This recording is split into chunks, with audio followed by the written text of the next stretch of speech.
കഴിഞ്ഞ ദിവസം നടൻ കൃഷ്ണകുമാറിനും മകൾ ദിയയ്ക്കും എതിരെ കേസെടുത്തത് ഏറെ വാർത്താ പ്രാധാന്യം നേടിയിരുന്നു. ദിയയുടെ കടയിൽ ജോലി ചെയ്തിരുന്ന 3 യുവതികളാണ് പരാതി നൽകിയിരുന്നത്.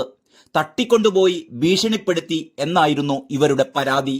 എന്നാൽ ഇതിനു മുമ്പ് തന്നെ മൂവരും തന്റെ കടയിൽ നിന്നും 69 ലക്ഷം രൂപയുടെ തട്ടിപ്പ് നടത്തി എന്ന് ചൂണ്ടിക്കാട്ടി ദിയ പരാതി നൽകിയിരുന്നു.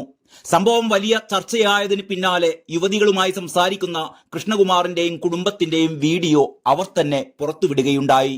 ഇതിന് പിന്നാലെയാണ് അഹാനയെ പ്രശംസിച്ചുകൊണ്ട് സോഷ്യൽ മീഡിയ ഗ്രൂപ്പുകൾ രംഗത്തെത്തിയിരിക്കുന്നത്. 3 യുവതികൾ കുറ്റം സമ്മതിക്കുന്ന വീഡിയോയാണ് പുറത്തുവിട്ടത്. ഇതിൽ കൂടുതൽ ചോദ്യങ്ങളും അവരോട് ചോദിക്കുന്നത് അഹാനയായിരുന്നു. അഹാനയുടെ ചോദ്യത്തിനു മുന്നിൽ മറുപടി പറയാനാവാതെ യുവതികൾ ഇരിക്കുന്നതും വീഡിയോയിൽ ദൃശ്യമാണ്. ഒരു ചേച്ചിയായാൽ ഇങ്ങനെ വേണമെന്നും തന്റെ അനുജത്തിക്ക് ഒരു പ്രശ്നം വന്നപ്പോൾ കട്ടയ്ക്ക് കൂടെ നിൽക്കുന്ന അവരെ കണ്ട് പഠിക്കേണ്ടതാണെന്നും സോഷ്യൽ മീഡിയ ഉപയോക്താക്കൾ പറയുന്നു. ഓരോ ചോദ്യവും ബുള്ളറ്റ് ഷോട്ട് പോലെ. അനിയത്തിക്കായി പൊരുതുന്ന ചേച്ചി, അനിയത്തിക്കൊരു പ്രശ്നം വരുമ്പോൾ ഒരു ചേച്ചി ഇങ്ങനെ ആയിരിക്കണം എന്നതിന്റെ എക്സാക്ട് പ്രൂഫാണ് അഹാന. കൂടപ്പിറപ്പുകളുടെ ഒത്തൊരുമ എനിക്ക് ഒത്തിരി ഇഷ്ടപ്പെട്ടു. അഹാന അനിയത്തിക്ക് വേണ്ടി പൊരുതി. ചോദ്യങ്ങൾക്കൊടുവിൽ ജ്യൂസ് കൊടുക്കുന്ന അഹാന. സ്വന്തം അനിയത്തിക്ക് നീതി വാങ്ങിക്കൊടുക്കാൻ കരുത്തുള്ള ശക്തിയായ കൂടപ്പിറപ്പ് അഹാന എന്നിങ്ങനെ പോകുന്നു കമന്റുകൾ. കൃഷ്ണകുമാറിനും കുടുംബത്തിനും എല്ലാ പിന്തുണയുമുണ്ടെന്ന് പറയുന്നവരും ധാരാളമാണ്. അതിനിടെ നടൻ കൃഷ്ണകുമാറിനെതിരായ കേസിൽ കൃഷ്ണകുമാറിന്റെയും സ്ഥാപനത്തിലെയും ജീവനക്കാരുടെയും പരാതികൾ SHOയുടെ നേതൃത്വത്തിലുള്ള പ്രത്യേക സംഘം അന്വേഷിച്ചുകൊണ്ടിരിക്കുകയാണ്. കടയിലെ കണക്കുകളിൽ ആദ്യം ഓഡിറ്റിംഗ് നടത്തും. സർക്കാർ സ്ഥാപനമോ പോലീസിന്റെ മേൽനോട്ടത്തിൽ സ്വകാര്യ സ്ഥാപനമോ ആയിരിക്കും ഓഡിറ്റിംഗ് നടത്തുക. ദിയ കൃഷ്ണകുമാറിന്റെ കടയിലെ ജീവനക്കാരികൾ 69 ലക്ഷം രൂപ അപഹരിച്ചു എന്ന പരാതി ആദ്യം തെളിയിക്കും. സാമ്പത്തിക അപഹരണം നടന്നിട്ടുണ്ടെന്നാണ് പോലീസിന്റെ പ്രാഥമിക വിലയിരുത്തൽ. അതേസമയം കൃഷ്ണകുമാർ പോലീസിനെ സമീപിക്കാതെ സ്ത്രീകളുമായി വിലപേശിയതിൽ തെറ്റുണ്ടെന്ന് പോലീസ് ചൂണ്ടിക്കാട്ടുന്നു. കഴിഞ്ഞ മാസം 29, 30 തീയതികളിലെ കവടിയാർ മുതൽ അമ്പലമുക്ക് വരെയുള്ള CCTV ദൃശ്യങ്ങളും പോലീസ് ശേഖരിക്കുന്നുണ്ട്.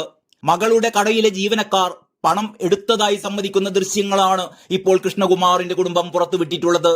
40,000 രൂപ വരെ ഒരാൾ എടുത്തെന്ന് ജീവനക്കാർ സമ്മതിക്കുന്നതിന്റെ ദൃശ്യങ്ങളാണ് ഇത്. കൃഷ്ണകുമാറിന്റെ മകളായ അഹാനയുടെ നേതൃത്വത്തിൽ ജീവനക്കാരെ ചോദ്യം ചെയ്യുന്നതാണ് ഈ ദൃശ്യങ്ങൾ. ജീവനക്കാരുടെ ബാങ്ക് സ്റ്റേറ്റ്മെന്റുകൾ അഹാന ചോദിക്കുന്നുണ്ട്. നികുതി വെട്ടിക്കാൻ ദിയ പറഞ്ഞിട്ടാണ് പണം മാറ്റിയത് എന്നായിരുന്നു ജീവനക്കാരുടെ ആദ്യമൊക്കെയുള്ള വാദം. കൃഷ്ണകുമാറിന്റെ ഭാര്യ സിന്ധുവാണ് ഈ ദൃശ്യങ്ങൾ യൂട്യൂബിലൂടെ പുറത്തുവിട്ടത്.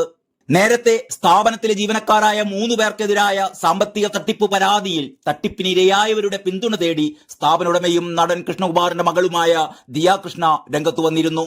തട്ടിപ്പിനിരയായവർ തെളിവുകൾ പോലീസിന് കൈമാറണമെന്ന് ദിയ കൃഷ്ണ ഇൻസ്റ്റഗ്രാം ലൈവിലൂടെ അഭ്യർത്ഥിക്കുകയുണ്ടായി.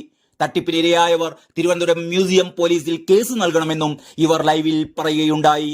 തന്റെ സ്ഥാപനത്തിലെ ജീവനക്കാരായ 3 പേർ അവരുടെ QR കോഡ് ഉപയോഗിച്ച് ഉപഭോക്താക്കളിൽ നിന്ന് പണം കൈപ്പറ്റിയതിനുള്ള തെളിവടക്കം തന്റെ കൈവശമുണ്ട്. പോലീസിൽ തട്ടിപ്പുമായി ബന്ധപ്പെട്ട് പരാതി നൽകിയതിന് പിന്നാലെ ആരോപണ വിധേയരായ 3 പേരും ദിയ കൃഷ്ണക്കും കൃഷ്ണകുമാറിനുമെതിരെ തട്ടിക്കൊണ്ടുപോകലിന് പരാതി നൽകുകയായിരുന്നു. 2 വാഹനങ്ങളിലായി തട്ടിക്കൊണ്ടുപോയെന്ന് പരാതിക്കാരായ യുവതികൾ പറയുന്നു. ഫോണുകൾ ബലമായി പിടിച്ചു വാങ്ങുകയും മണിക്കൂറുകളോളം പൂട്ടിയിടുകയും ചെയ്തു. പോലീസ് ഉദ്യോഗസ്ഥരെന്ന പേരിൽ ഒരാൾ ഭീഷണിപ്പെടുത്തിയെന്നും യുവതികൾ മാധ്യമങ്ങളോട് വെളിപ്പെടുത്തുകയുണ്ടായി.